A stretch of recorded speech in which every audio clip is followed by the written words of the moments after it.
दोस्तों स्वागत है आपका एक नए वीडियो में, जिसमें बात करेंगे कोस्ट गार्ड 1 2023 बैच के लिए प्रैक्टिस सेट यहाँ पे डिस्कस करेंगे। और ये क्लास मतलब कि अवरोज तांडव का जो पार्ट होने वाला है, चौथा पार्ट होने वाला है। साइंस और जीके दोनों का ही प्रैक्टिस सेट डिस्कस करेंगे। इससे बाहर कुछ भी नहीं, मतलब कि कुछ भी नहीं। लाइव आपको 7 PM पे पर डे आ जाना है। कल आपका क्लास नहीं हुआ था, आपको पता है, छठ था और आज फिरती था, तो बट आज क्लास से स्टार्ट है फिर से। साइंस प्लस जीके का चौथा नंबर क्लास है। 3 क्लास आपने नहीं देखा है तो आप जाकर ज़रूर देख लीजिए। प्लेलिस्ट बना हुआ है science plus GK mock test के नाम से। एंड अलग अलग इंग्लिश का प्रैक्टिस सेट भी अलग, उसका अलग प्लेलिस्ट है, और साइंस का प्लेलिस्ट भी अलग है। तो वो क्लास भी आप लोग नहीं देखे हैं तो ज़रूर देख लीजिए। एंड PDF उसका टेलीग्राम पे मिल जाएगा, ऑलरेडी प्रोवाइड करा दिया। इसका PDF भी मैंने ऑलरेडी 3 क्लासों का टेलीग्राम पे प्रोवाइड करा दिया, तो वहाँ पे ऐड हो जाइए। वहीं पे आपको सारा अपडेट, मतलब कि PDF वगैरह क्लासेस अपडेट मिलते रहेगा। चलिए दोस्तों स्टार्ट करते हैं। आप देख रहे हैं परमजीत क्लासेस एंड सपना है कोस्ट गार्ड में ही जाना है, तो फटाफट चैनल को सब्सक्राइब कीजिए, बेल आइकन के बटन को प्रेस कीजिए, ताकि जो भी अपडेट आए सबसे पहले आप तक पहुँच जाए। तो चलिए दोस्तों, कोई भी डाउट हो, कोई भी क्वेश्चन हो, क्वेरी हो, तो कमेंट सेक्शन में आस्क कर लीजिएगा। 100% आपका डाउट क्लियर हो जाएगा। तो चलिए आगे बढ़ते हैं और स्टार्ट करते हैं क्लास को। तो एक बार लाइक कर दीजिए और शेयर कर दीजिए स्टार्ट करने से पहले। चलिए यहाँ डिस्कस करेंगे प्रैक्टिस, मतलब कि सेट डिस्कस करने वाला है। चौथा क्लास होने वाला है, 7 बजे आपको आ जाना है।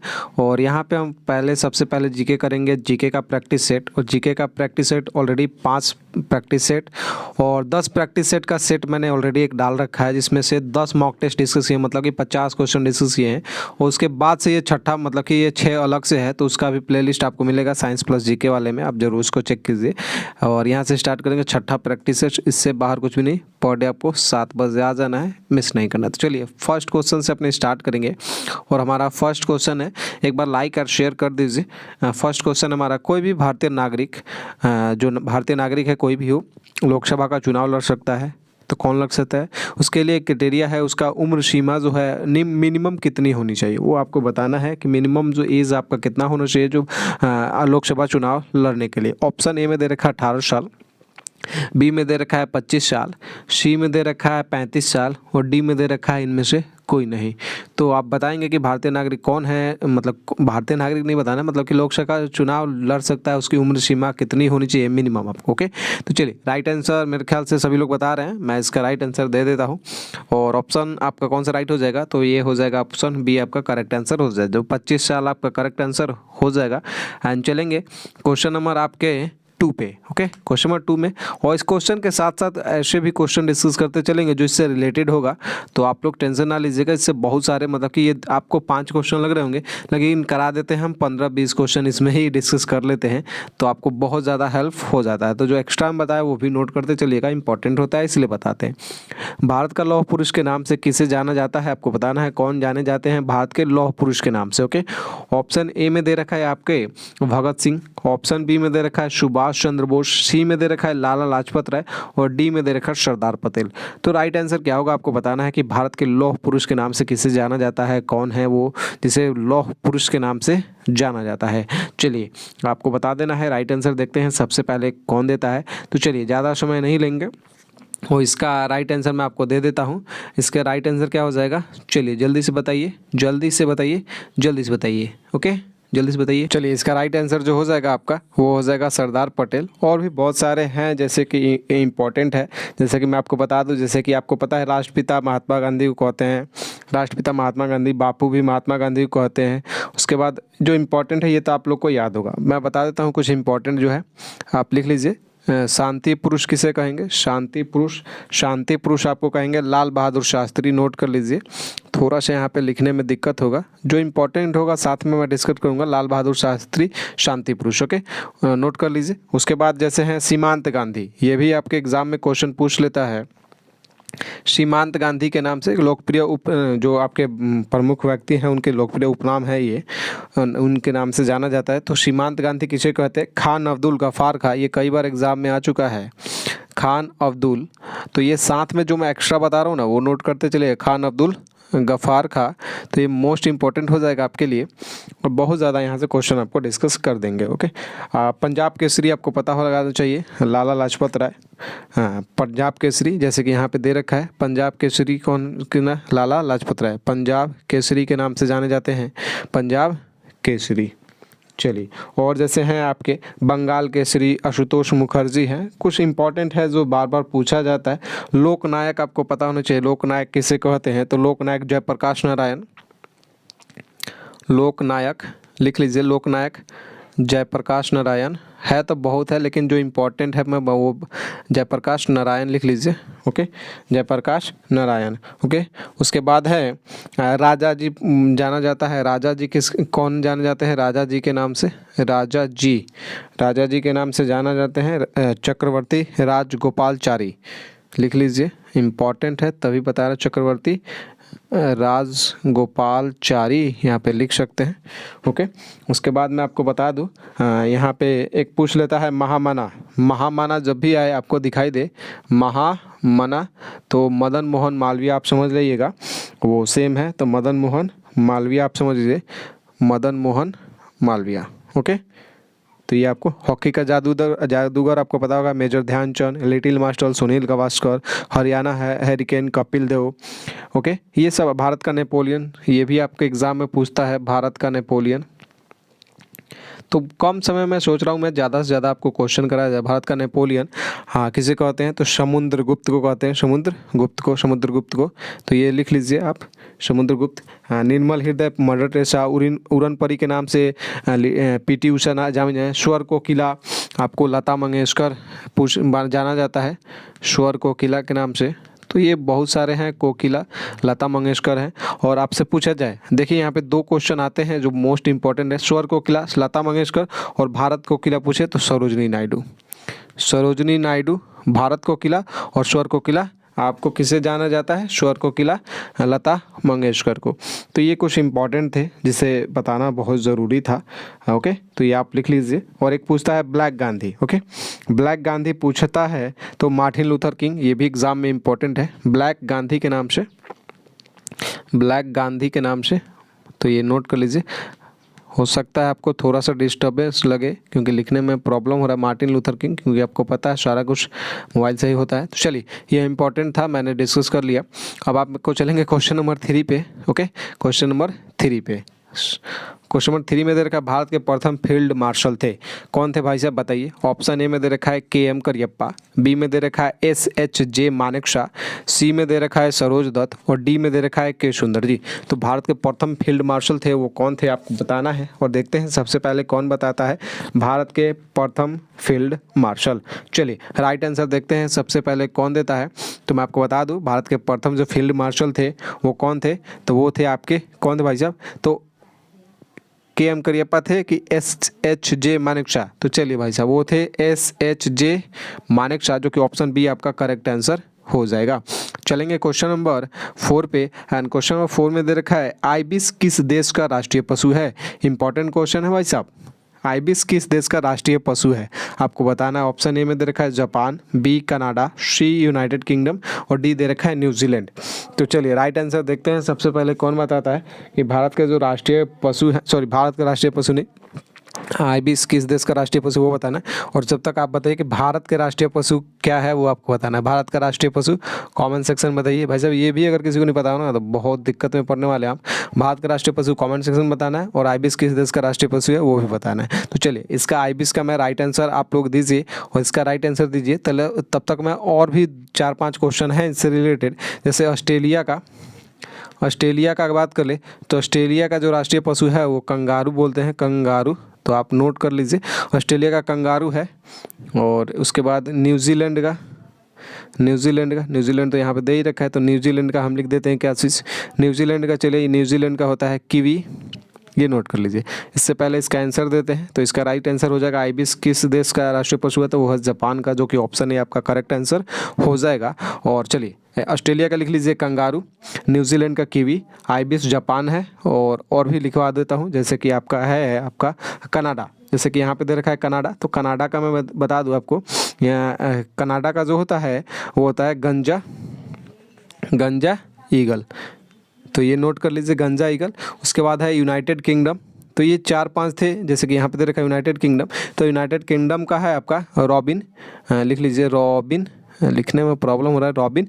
रेड ब्रेस्ट आप लिख सकते हैं, रेड ब्रेस्ट। ओके, ओके, लिख लीजिए रॉबिन रेडब्रेस्ट। ओके, तो ये था इंपॉर्टेंट। और भारत का आपको पता होना चाहिए, भारत के भाई साहब, भारत के राष्ट्रीय पशु जो है वो क्या है, वो है बाघ, जो कि ऑप्शन ये आपका करेक्ट आंसर हो जाएगा। किसका, आइबिस का, जापान। चलिए, इंपॉर्टेंट था तो डिस्कस कर लिया। चलेंगे क्वेश्चन नंबर लास्ट पे, जो कि हमारा लास्ट क्वेश्चन है इस मॉक टेस्ट का। क्वेश्चन नंबर 5 है, पानीपत का प्रथम युद्ध कब हुआ था? ऑप्शन ए में दे रखा है 15 अप्रैल 1526, बी में दे रखा है 21 अप्रैल 1556, सी में दे रखा है 21 अप्रैल 1526 और डी में दे रखा है 6 मई 1526। ओके, तो चलिए इसका राइट आंसर क्या होगा आप बता दीजिए। तो मैं आपको बता दूं, जो इसका राइट आंसर होने वाला है 21 अप्रैल 1526, जो कि ऑप्शन सी आपका करेक्ट आंसर हो जाएगा, जो कि पानीपत का प्रथम युद्ध। अगर इसका द्वितीय युद्ध की बात कर ले तो द्वितीय युद्ध कब हुआ था? वो हुआ था 5 नवंबर। द्वितीय युद्ध बात करें तो इसका पानीपत का द्वितीय युद्ध हुआ था, second battle of Panipat. Okay, तो ये आप अगर बात कर ले द्वितीय की, तो द्वितीय हुआ था 5 नवंबर, नोट कर लीजिए 5 नवंबर 1556, आप नोट कर, सॉरी 1556 है। पहला है 21 अप्रैल 1526, दूसरा है 5 नवंबर 1556 और तीसरा जो युद्ध हुआ था आपका, तीसरा युद्ध हुआ था 1761 में। तो आप नोट कर सकते हैं, पहला 21 अप्रैल 1526, द्वितीय युद्ध हुआ था 5 नवंबर 1556 और तीसरा 1761 में। ये और भी कुछ इंपॉर्टेंट युद्ध हैं जो कि आपके एग्जाम में 100% यहाँ से आने क्वेश्चन बनते हैं। किसी ना किसी शिफ्ट में एक एक क्वेश्चन आपको देखने को मिलेंगे। जैसे बात कर ले खानवा का युद्ध, खानवा का युद्ध की बात कर ले तो ये आपका हुआ था 1527 में, राइट। ये देखिए, ये ध्यान में रखना है, पानीपत का प्रथम युद्ध 1526, ये 1527 में खानवा का युद्ध। चंदेरी का जो युद्ध हुआ था, लिख सकते हैं आप चंदेरी का, ये 1527 आपने लिख लिया। उसके बाद मैं बता दूं चंदेरी का युद्ध, चंदेरी का तो चंदेरी का युद्ध हुआ था 29 जनवरी 1528, लाइन सही है। 1526 में ये, 1527 में आपका खानवा का युद्ध, चंदेरी का युद्ध 1528 में। उसके बाद है आपका घाघरा का युद्ध, जो कि आपका 1529 में हुआ। घाघरा का युद्ध हुआ कब? तो 6 मई, नोट कर लीजिए 6 मई 1529, लाइन सही है 1529 ऑलरेडी। और चीज़ मैंने बता रखा है, एक दो इंपॉर्टेंट और है। हल्दी घाटी का जैसे युद्ध है, हल्दी घाटी का जो युद्ध हुआ था वो था 18 जून 1576 में। तो ये आप नोट कर लीजिए। उसके बाद एक इम्पॉर्टेंट और है जो आपका आता है एग्जाम में, प्लासी का युद्ध। तो प्लासी का युद्ध 23 जून 1757, ये इंपॉर्टेंट है। ये 6-7 मैंने जो युद्ध बताए, इसी से आपके एग्जाम में फंसेगा, युद्ध से आएगा तो, और आना ही आना है, कोई दिक्कत इसमें नहीं है। ओके, चलिए वीडियो को लाइक कर दीजिए, शेयर कर दीजिए और बताइए 5 में से आपके कितने क्वेश्चन सही हुए। 5 में से 5 सही हो रहे तो बहुत टॉप क्लास की तैयारी चल रही है, 4 है तो बेहतर है। और साथ में जो मैंने एक्स्ट्रा जीके को क्वेश्चन बताया वो ज़रूर आप लोग नोट कर लीजिएगा, मोस्ट इंपॉर्टेंट हो जाएंगे आपके एग्जाम के लिए। ओके, तो चलिए आगे बढ़ते हैं एंड क्वेश्चन डिस्कस करेंगे किस चीज़ का, आप साइंस का। और साइंस का मॉक टेस्ट नंबर होने वाला है 8वां, 7 मॉक टेस्ट ऑलरेडी डिस्कस कर लिया है। तो आप साइंस प्लस जीके के नाम से एक प्लेलिस्ट बना है, जाके एक बार जरूर चेकआउट कीजिए। साइंस का भी एक अलग है जिसमें लगभग मैंने 16 मॉक टेस्ट डिस्कस किया है। इंग्लिश का प्लेलिस्ट एक अलग है, उसमें भी मैंने 16 मॉक टेस्ट डिस्कस किया है। और एक साइंस प्लस जीके का है जिसमें से मैंने 8 मॉक टेस्ट, 8वां यहाँ पे डिस्कस करने वाला है। इससे बाहर कुछ भी नहीं होगा, मतलब कुछ भी नहीं हो। 7 बजे से डेली लाइव रहता है, पहले जीके फिर साइंस का क्वेश्चन डिस्कस करते हैं, आप लोग ज़रूर बताइएगा। चलिए क्वेश्चन नंबर 71 से स्टार्ट इसलिए करेंगे, आप लोग 1 ही से मान सकते हैं क्योंकि ये है मॉक टेस्ट नंबर 8वां। ओके, मॉक टेस्ट नंबर 8वां है, सामान्य विज्ञान मतलब साइंस। धोवन सोडा जो कहते हैं उसका रासायनिक नाम क्या है? ज़्यादा समय नहीं लेंगे, तेजी में चलेंगे। धोवन सोडा का रासायनिक नाम क्या है आपको बताना है। ऑप्शन ए में दे रखा है सोडियम कार्बोनेट, बी में आपको दे रखा है पोटाशियम कार्बोनेट, सी में दे रखा है कैल्शियम कार्बोनेट और डी में दे रखा है इनमें से कोई नहीं। तो जो धोवन सोडा के नाम रासायनिक नाम है उसे क्या कहते हैं आपको बताना है। Sodium carbonate, potassium carbonate, calcium carbonate या फिर इनमें से कोई नहीं। तो देखते हैं सबसे पहले राइट आंसर कौन देता है कि धोवन सोडा का जो रासायनिक नाम है वो क्या है। तो चलिए मैं इसका राइट आंसर दे देता हूँ। जो आपका धोवन सोडा का रासायनिक नाम है उसे क्या कहते हैं, तो वो है आपका भाई साहब सोडियम कार्बोनेट, जो कि ऑप्शन ए आपका करेक्ट आंसर हो जाएगा। हम चलेंगे क्वेश्चन नंबर 2 पे, मतलब कि क्वेश्चन नंबर 2 पे मतलब कि मॉक टेस्ट नंबर 8 का क्वेश्चन नंबर 2। तो यहाँ पे डिस्कस करेंगे, जब मीथेन जल्दी है तो क्या बनता है। सॉरी, यहाँ पे जल्दी लिखा गया है, थोड़ा सा मिस्टेक हुआ है, तो यहाँ पे लिख सकते हैं जलती। जब मीथेन जलता है तो क्या बनता है आपको बताना है। जब मीथेन को जलाया जाता है या फिर जलता है तो क्या बनता है आपको बताना है। ऑप्शन में ए में दे रखा है ये CO2 है, ओके, ये एथेन है, ये O2 है। तो ये ध्यान रखिएगा, ऑप्शन डी में इनमें से कोई नहीं है। तो देखते हैं सबसे पहले जब मीथेन जलता है तो क्या बनता है आपको बताना है। और सबसे पहले राइट आंसर कौन देता है वो देखते हैं। ओके, ये आपको ध्यान रखना है कि जलता है हो सकता है आपको मिस्टेक हो, मेरे को मतलब कि मिस्टेक हो ही गया है लिखने में, क्योंकि हाथ से टाइपिंग करना पड़ता है, मोबाइल से ही सारा कुछ। तो ऑप्शन आपका कौन सा राइट हो जाएगा? तो मीथेन जलता है तो क्या बनता है? तो वो बनता है भाई साहब आपका क्या चीज़, जल्दी से बताइए। वो होता है CO2। आप इसे इस तरीके से लिख सकते हैं, क्योंकि पता हो आपको लिखने में ये प्रॉब्लम होता है, तो CO2 आपका करेक्ट आंसर हो जाएगा। एंड चलेंगे क्वेश्चन नंबर 3 पे। Question number 3 mock test number है आपका 8, और क्वेश्चन नंबर 3 में देखिए क्या दे रखा है। तो क्वेश्चन नंबर 3 में आपका दे रखा है कि तांबा, जस्ता और निकेल से बनने वाला मिश्र धातु का नाम क्या है? मतलब कि तांबा को, जस्ता को और निकेल को, तीनों को मिक्स किया जाता है तो कौन सा धातु तैयार होता है, वो आपको बताना है। ऑप्शन ए में दे रखा है स्टेनलेस स्टील, बी में दे रखा है पीतल, और सी में दे रखा है कांस्य। ये कांस्य थोड़ा सा लिखने में पॉइंट यहाँ पे लगा लीजिए, बिंदु लगा लीजिएगा, कांस्य। और डी में दे रखा है इनमें से कोई नहीं। तो चलिए राइट आंसर क्या होगा? तांबा, जस्ता और निकेल को जब मिक्स कर दिया जाएगा तो कौन सा इस मिश्रण से कौन सा धातु आपका तैयार होगा, वो आपको बताना है। क्वेश्चन नंबर 3 और देखते हैं सबसे पहले कौन बताता है, तांबा, जस्ता और निकेल। ओके, तो चलिए मैं राइट आंसर दे देता हूँ। तांबा, जस्ता, निकेल को जब मिलाया जाएगा, मिक्स किया जाएगा, तो इससे धातु जो तैयार होता है वो होता है स्टेनलेस स्टील, जो कि ऑप्शन ए आपका करेक्ट आंसर हो जाएगा। चलेंगे क्वेश्चन नंबर 4 पे। एंड क्वेश्चन नंबर 4 में दे रखा है, देखते हैं क्वेश्चन नंबर 4 क्या है। क्वेश्चन नंबर 4 में आपका दे रखा है यहाँ पे इनमें से कौन सा सबसे साधारण हाइड्रोकार्बन है? देखना है, ध्यान देना है आपको। ये शायद क्वेश्चन थोड़ा सा अजीब लगे, लेकिन इंपॉर्टेंट है भाई साहब, तभी बता रहे हैं। इनमें से कौन सा सबसे साधारण हाइड्रोकार्बन है, वो आपको बताना है। साधारण हाइड्रोकार्बन, यहाँ पे ध्यान देना है इसको। साधारण, ऑप्शन ए में दे रखा है एथेन, बी में दे रखा है प्रोपेन, सी में दे रखा है मीथेन, और डी में दे रखा है इनमें से कोई नहीं। चलिए राइट आंसर देखते हैं। सबसे पहले कौन बताता है कि इसमें से जो ऑप्शन दे रखा है, इसमें से सबसे साधारण हाइड्रोकार्बन कौन सा है, आपको बताना है। और देखते हैं सबसे पहले कौन बताता है, सबसे साधारण हाइड्रोकार्बन कौन है, आपको बताना है। चलिए राइट आंसर देखते हैं सबसे पहले कौन देता है। तो मैं आपको बता दूं, जो इसका राइट आंसर होने वाला है, सबसे साधारण हाइड्रोकार्बन जो है आपका, वो आपका कौन सा है? तो है मीथेन, जो कि ऑप्शन सी आपका करेक्ट आंसर हो जाएगा। ओके, तो methane is the correct answer. And चलेंगे क्वेश्चन नंबर 5 पे। और 5 क्वेश्चन पे बढ़ने से पहले एक बार सभी लोग लाइक करिए, तो लाइक कर दीजिए वीडियो को जिसने भी नहीं किया है, और शेयर कर दीजिए फटाफट, एक बार शेयर करिए, कम से कम 3-3 शेयर कर दिया करिए भाई साहब। थोड़ा सपोर्ट मिल जाएगा तो ज़्यादा आपको लिए डबल मॉक टेस्ट लगा दिया जाएगा। तो प्लीज़ सपोर्ट करिएगा तभी, नहीं तो एक एक तो चलता ही रहेगा। तो लाइक और शेयर करते रहिए, तो बहुत कुछ आपको। पहले मैं 2-2 मॉक टेस्ट लगा रहा था, बट आप लोग का सपोर्ट नहीं आ रहा था, इसलिए लाइक और शेयर की वजह से मुझे एक मॉक टेस्ट लगाना पड़ा, क्योंकि आपका सपोर्ट ही नहीं है तो क्यों फिर फ़ायदा है। ओके, चलिए स्टार्ट करते हैं क्वेश्चन नंबर 5। क्वेश्चन नंबर 75, मतलब कि question number 5, mock test number है 8वां। सूक्ष्मदर्शी का नामांकन किसने किया, आपको बताना है भाई साहब। इंपॉर्टेंट क्वेश्चन है।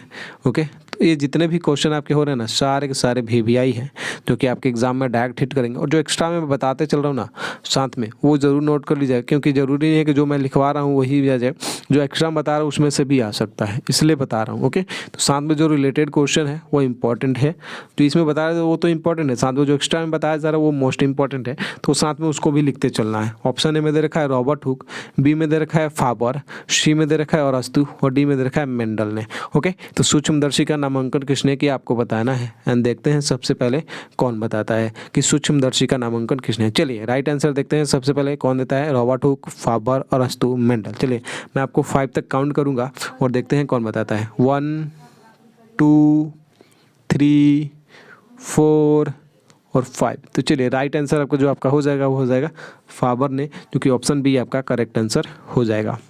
चलेंगे क्वेश्चन नंबर 6 पे। एंड क्वेश्चन नंबर 6 में दे रखा है आपका, क्वेश्चन नंबर 6 है यूरिया कहाँ तैयार होता है। इंपॉर्टेंट क्वेश्चन है भाई साहब, मोस्ट इंपॉर्टेंट है। यूरिया कहाँ, यूरिया मतलब ये नहीं जो यूरिया आप खेत वगैरह में छींटते हैं वो कहाँ तैयार होता है, वो वाला नहीं पूछ रहा है। बोल देंगे लोग फैक्ट्री में, फैक्ट्री में बोल देंगे, तो फैक्ट्री नहीं बोलना है भाई साहब। ये ऑप्शन एक बार झांक लीजिए कि क्या ऑप्शन बोल रहा है। तो यूरिया कहाँ पे तैयार होता है, ऑप्शन ए में दे रखा है गुर्दा, बी में दे रखा है जिगर, सी में पित्ताशय और डी में मूत्राशय। तो राइट आंसर क्या होगा कि यूरिया कहाँ तैयार होता है, गुर्दा में तैयार होता है, जिगर में तैयार होता है, पित्ताशय में तैयार होता है, मूत्राशय में तैयार होता है। तो विच ऑप्शन इज करेक्ट, देखते हैं सबसे पहले राइट आंसर कौन देता है। क्वेश्चन नंबर 6 और यूरिया कहाँ तैयार होता है वो आपको बताना है। देखते हैं सबसे पहले कौन देता है आंसर। तो यूरिया मैं बता दूं आपको, एक आपके लिए इंपॉर्टेंट न्यूज़ मैं बता देता हूँ। कल मतलब कि कल है आपका 1 तारीख, और हाँ कल से आपका एक मॉक टेस्ट सेक्शन 2 के लिए लग जाएगा। सेक्शन 2 के लिए मॉक टेस्ट लगा दिया जाएगा कल से आपका सेक्शन 2 का मॉक टेस्ट स्टार्ट हो रहा है, तो उस बात पे एक बार शेयर कर दीजिए। उसमें हम डिस्कस करेंगे फिजिक्स के 25 क्वेश्चन कि मोस्ट इंपॉर्टेंट होंगे आगे एग्जाम के लिए, और वो कंटिन्यू चलेगा। वो कितने तारीख तक कंटिन्यू चलेगा, कितने तारीख तक, जब तक आपका एग्जाम कंप्लीट नहीं हो जाता। तो सेक्शन 2 के लिए फिजिक्स का मॉक टेस्ट कल से स्टार्ट हो रहा है, प्रैक्टिस सेट, तो एक बार शेयर कर दीजिए, इंपॉर्टेंट न्यूज़ है आपके लिए। ओके, तो चलिए इसके बताइए कि यूरिया कहाँ तैयार होता है, गुर्दा, जिगर, पित्ताशय या फिर मूत्राशय। तो चलिए मैं राइट आंसर दे देता हूँ। जो इसका राइट आंसर हो जाएगा जिगर में, जो कि ऑप्शन बी आपका करेक्ट आंसर हो जाएगा। एंड चलेंगे क्वेश्चन नंबर 7 पे, और क्वेश्चन नंबर 7 में क्या दे रखा है वो देख लीजिए। ओके, तो 7 में दे रखा है विद्युत चुंबक किससे बनाया जाता है। इंपॉर्टेंट क्वेश्चन है भाई साहब, चाहे वो सेक्शन 1 की बात कर ले, सेक्शन 1 में आपका साइंस में भी आएगा आ सकता है, या फिर सेक्शन 1 में नहीं आए तो सेक्शन 2 में फिजिक्स में आपका 100% आएगा ही आएगा, क्योंकि ये फिजिक्स का क्वेश्चन है। विद्युत चुंबक किससे बना है, ये क्वेश्चन आपका एयरफोर्स ने भी नहीं छोड़ा है, और अब की बार चांसेस है कि कोस्ट गार्ड आपको डायरेक्ट हिट करेगा ये क्वेश्चन। तो VBI इसे जरूर टिक कर लीजिएगा, मोस्ट इंपॉर्टेंट है एग्जाम के लिए आपके। तो विद्युत चुंबक किससे बनाया जाता है वो आपको बताना है। ऑप्शन ए में दे रखा है तांबा और लोहा, ऑप्शन ए दे रखा है तांबा और लोहा, बी में दे रखा है तांबा, सी में दे रखा है स्टील, और डी में दे रखा है नरम लोहा। तो विद्युत चुंबक किससे बनाया जाता है, किससे तैयार किया जाता है वो आपको बताना होगा। और देखते हैं सबसे पहले राइट आंसर कौन देता है। विद्युत चुंबक किससे बनाया जाता है, तांबा लोहा या फिर तांबा या फिर स्टील या फिर नरम लोहा। तो चलिए राइट आंसर मैं दे देता हूँ, मोस्ट इंपॉर्टेंट क्वेश्चन है आपके एग्जाम के लिए। तो विद्युत चुंबक किससे बनाया जाता है, तो वो आपका राइट आंसर हो जाएगा नरम लोहा। ओके, जो कि ऑप्शन डी आपका करेक्ट आंसर हो जाएगा। चलिए एक बार लाइक कर दीजिए, तो फटाफट लाइक कीजिए एंड शेयर कर दीजिए फटाफट। और एक और मोस्ट इंपॉर्टेंट क्वेश्चन आ चुका है जो आपके एग्ज़ाम में एयरफोर्स और नेवी और NDA तीनों ही एग्ज़ाम में ये टारगेट हो चुका है, और अब की बार ये चांस है, फुल चांस है कि आपके एग्ज़ाम में VBI रहेगा कोस्ट गार्ड के एग्ज़ाम के लिए। तो मोस्ट इंपॉर्टेंट एग्ज़ाम के लिए, मतलब कि आपका मोस्ट इंपॉर्टेंट एग्ज़ाम क्या है, कोस्ट गार्ड है, टारगेट कोस्ट गार्ड है। तो कोस्ट गार्ड के लिए आपकी VBI क्वेश्चन यही रखे जा रहे हैं, कि आपके एग्ज़ाम में आ चुके हैं। प्रीवियस ईयर प्रेशर कुकर बनाने का समय कम लेता है, कोई भी चीज़ खाना वगैरह, प्रेशर कुकर जो होता है खाना बनाने का समय कम लेता है। और क्यों कम लेता है आपको पता है, इस तरीके से बनाते हैं ज़्यादा समय लगता है, और कुकर में बनाते हैं कम समय लगता है। ओके, ऑप्शन ए में दे रखा है पानी का क्वथनांक कुकर के अंदर घट जाता है, ऑप्शन बी में दे रखा है ऊष्मा समान रूप से वितरित होती है, सी में दे रखा है पानी का क्वथनांक कुकर में बढ़ जाता है, या फिर डी में दे रखा है उच्च तापमान भोजन को तोड़ देता है।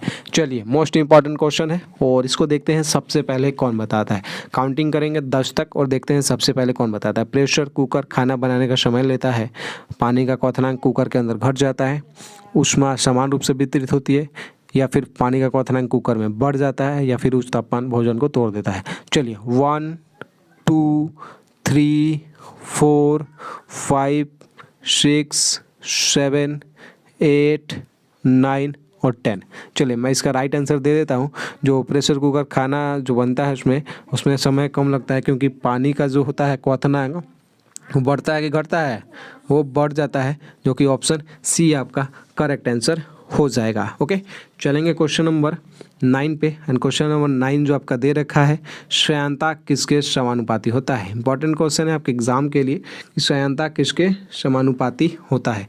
चलिए आपको बताना है। ऑप्शन ए में दे रखा है तरलता, बी में दे रखा है पृष्ठ तनाव, ऑप्शन सी में दे रखा है रेनॉल्ड्स संख्या, और डी में दे रखा है प्रतिरोध।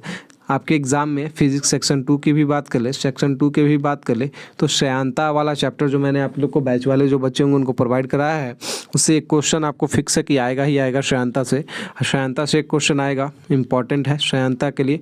और थर्मोडायनेमिक्स से एक क्वेश्चन आएगा, वो भी इंपॉर्टेंट चैप्टर है। ग्रेविटेशन से एक क्वेश्चन आएगा, ये फिक्स है।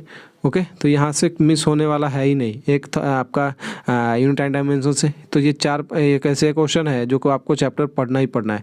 मैं आपको जल्द ही आपको एक वीडियो प्रोवाइड करा दूंगा जिसमें कौन कौन से मोस्ट इंपॉर्टेंट चैप्टर है जो 20 दिन में आपको पढ़ के एग्जाम को क्रैक किया जाए। ओके, श्रेयांता किसके समानुपाती है, चलिए बताइए। तरलता, पृष्ठ तनाव, रेनॉल्ड्स संख्या, प्रतिरोध। ओके, तो चलिए मैं राइट आंसर दे देता हूँ। सो इसका राइट आंसर होने वाला है, वो हो जाएगा आपका तरलता, जो कि ऑप्शन ए आपका करेक्ट आंसर हो जाएगा। तो संयंत्रता किसके समानुपाती है, तो वो है तरलता के। एंड चलेंगे क्वेश्चन नंबर लास्ट, जो कि हमारा 80 नंबर क्वेश्चन है। इस मॉक टेस्ट का 10वां नंबर क्वेश्चन, इसे 10वां मानिए या 80 मानिए, क्योंकि 8वां मॉक टेस्ट और 8 मॉक में मैंने 80 क्वेश्चन लगभग डिस्कस कर लिया, लगभग 80 नंबर है ये।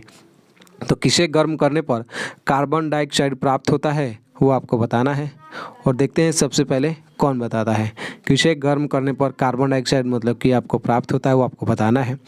ऑप्शन ए में दे रखा है बेरियम कार्बोनेट, बी में दे रखा है पोटेशियम कार्बोनेट, सी में दे रखा है सोडियम कार्बोनेट और डी में दे रखा है इनमें से कोई नहीं। चलिए राइट आंसर देखते हैं सबसे पहले कौन देता है। किसे गर्म करने पर कार्बन डाइऑक्साइड प्राप्त होता है, barium carbonate, potassium carbonate, sodium carbonate या फिर इनमें से कोई नहीं। तो लास्ट वाला क्वेश्चन है, इंपॉर्टेंट क्वेश्चन है, इसे लगा लीजिए भी आई। और बहुत सारे बच्चे यहाँ से ये क्वेश्चन गलती करेंगे। 100% बच्चे, जितने बच्चे हैं ना, सारे बच्चे यहाँ पे गलती करने वाले हैं क्वेश्चन को। किसे गर्म करने पर कार्बन डाइऑक्साइड प्राप्त होता है, तो देखते हैं सबसे पहले कौन बताता है। चलिए 1 2 3 4 5 6 7 8 9 10। चलिए इसका राइट आंसर हो जाएगा इनमें से कोई नहीं। और इसका राइट आंसर क्या होगा, चलिए फटाफट बताइए। डी वाला आपका करेक्ट है, इसमें से कोई भी आंसर सही नहीं है। इनमें से कोई नहीं आपका सही है। और इसको किस चीज़ को गर्म करते हैं, तो तो चलिए मैं राइट आंसर ही बोल चुका हूँ। चूना पत्थर जो होता है उसको गर्म करने पर जो आपका कार्बन डाइऑक्साइड प्राप्त होता है। तो क्या आंसर हो जाएगा, चूना पत्थर को गर्म करने पर क्या होता है, कार्बन डाइऑक्साइड प्राप्त होता है। तो डी ऑप्शन यहाँ पे करेक्ट है, चूना पत्थर आप लोग लिख लीजिएगा, इंपॉर्टेंट है आपके एग्जाम के लिए। तो ये थे 10 क्वेश्चन जो कि मोस्ट इंपॉर्टेंट क्वेश्चन थे। और कैसा लगा आपको सीरीज़ ये, और ज़रूर बहुत ही जो एक्स्ट्रा में क्वेश्चन बताते चलो उसको नोट करते चलेगा। एंड वीडियो को लाइक कर दीजिए, शेयर आपने नहीं किया है मुझे पता है, शेयर कर दीजिए, क्योंकि थोड़ा सा सपोर्ट मिलेगा तभी आपको एक्स्ट्रा मॉक टेस्ट मिलेगा। और कल से प्रैक्टिस सेट नंबर 2 सेक्शन 2 के लिए प्रैक्टिस सेट स्टार्ट करने जा रहे हैं फिजिक्स का, जो कि मोस्ट इंपॉर्टेंट आपके लिए गेम चेंजर सीरीज़ होगा। तो सेक्शन 2 वाला वो भी आप लोग को कल से आ जाना। आप लोग टाइम जरूर बता दीजिएगा डिस्क्रिप्शन में कि सेक्शन 2 का जो मॉक टेस्ट रखा जाए कितने टाइम पे रखा जाए। ओके, तो वीडियो को लाइक कर दीजिए, शेयर कर दीजिए। सपना है कोस्ट गार्ड में ही जाना है, फटाफट चैनल को सब्सक्राइब कर लीजिए, बेल आइकन के बटन को प्रेस कर लीजिए, ताकि जो भी अपडेट आए सबसे पहले आप तक पहुँच जाए। कोई भी डाउट हो, कोई भी क्वेश्चन हो, कोई हो, कॉमेंट सेक्शन में ज़रूर आस्क कर लीजिएगा। 100% आपका डाउट क्लियर हो जाएगा। और सपना है कोस्ट गार्ड, तो यहाँ से भटकिएगा नहीं भाई साहब, अदरवाइज़ बहुत ज़्यादा प्रॉब्लम होने वाला है। चलिए दोस्तों, जय हिंद, जय भारत, वंदे मातरम।